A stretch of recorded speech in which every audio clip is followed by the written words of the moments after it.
This Sunday is Shepherd Sunday. The trouble in our text this morning is that sheep need a shepherd to protect them from danger and to lead them into green pastures. The trouble in the world today is that we, like sheep, need a shepherd to protect us from harm and to lead us to find nourishment for our bodies, minds, and souls. To do this, we need to be able to hear the shepherd's voice in this present storm of fear and anxiety. Grace in the text. Jesus is the good shepherd who lays down his life for his sheep. He leads them to safety at night, guarding the gate to the sheepfold with his body. He leads them safely out of the sheepfold in the day to find water to drink and food to eat. Grace in the world today. Jesus is the door, but he is not a gatekeeper like those we experience in everyday life. He stands at the door and invites us to come in. He isn't like the hospitals when it isn't an emergency.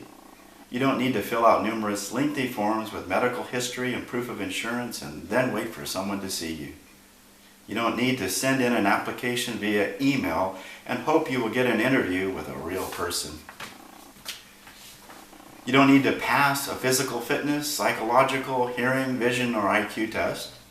You don't need proof of income, references, letters of recommendation, car insurance, influential friends, money, military experience, or a security clearance. You don't need a blood test, driver's license, or a stellar batting average. You don't need to provide transportation or your own tools.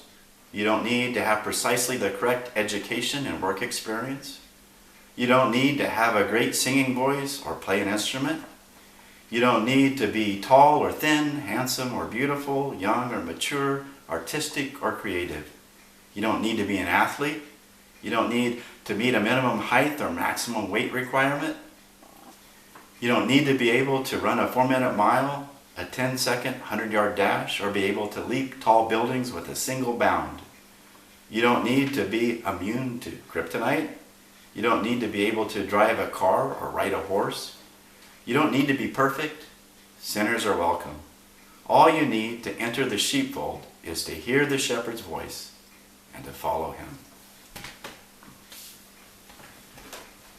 I'm using all these examples as gatekeepers that we experience in everyday life. I'm going to be talking about shalom. It's the idea of completeness and wholeness.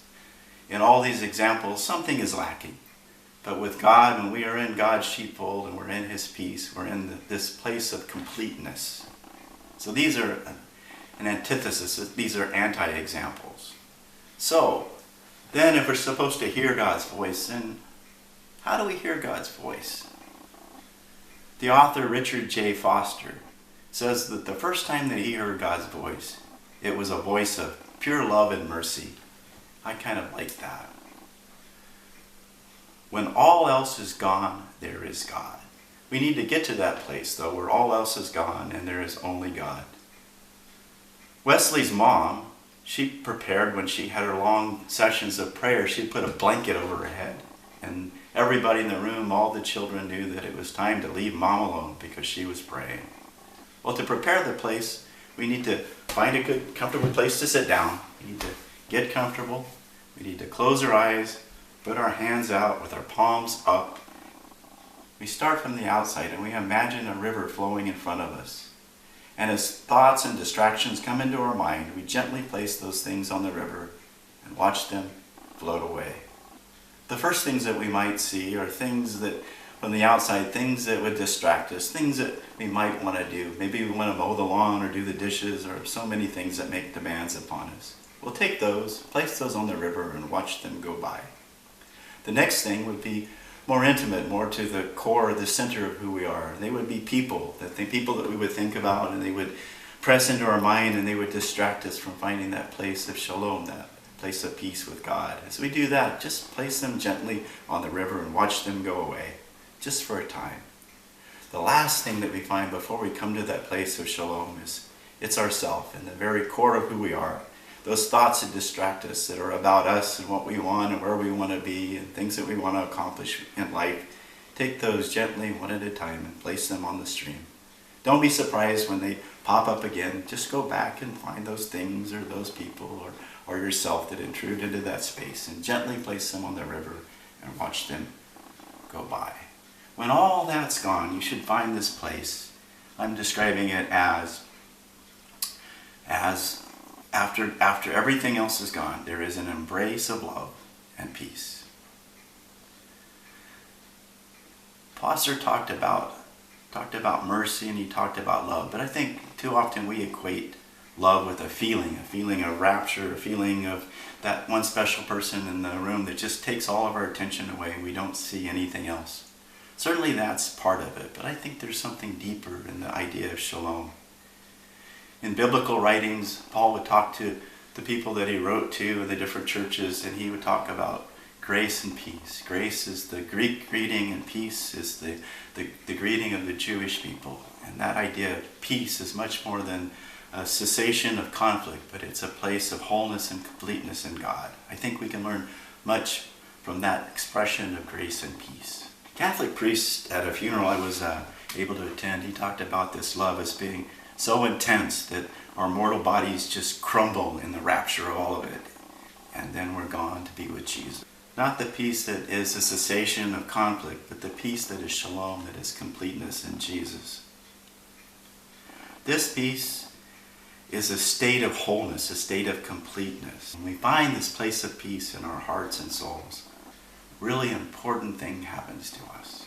What we can do when we find this place of peace and we see it as the sheepfold, we can take this sheepfold and we can take it out to others, and everything that we would wonder whether it's the voice of God or the voice of ourselves or the voice of people around us, can we place it in the sheepfold, and can it exist alongside with this shalom, with this perfect peace in Jesus? If it can live in this peace, then it's the voice of God. Sound easy? A practical test. Our church is going through a difficult time dealing with the Lord's Supper. What do we do now when we can't have the Lord's Supper in the way that we're used to? Our bishop first imagined the hungry people wanting to be fed with the body and blood of Jesus Christ. And his heart went out in compassion and told his pastors that, think about it, use creativity and try to meet the needs of others. But then there was a response from the community, and people were divided on whether it was proper to go forward with a different kind of Lord's Supper or whether we should wait. This kind of disharmony within the church caused division. And I think you can see the example of it. This shalom was at stake. The shalom was in danger of being jeopardized by people that are hungry today.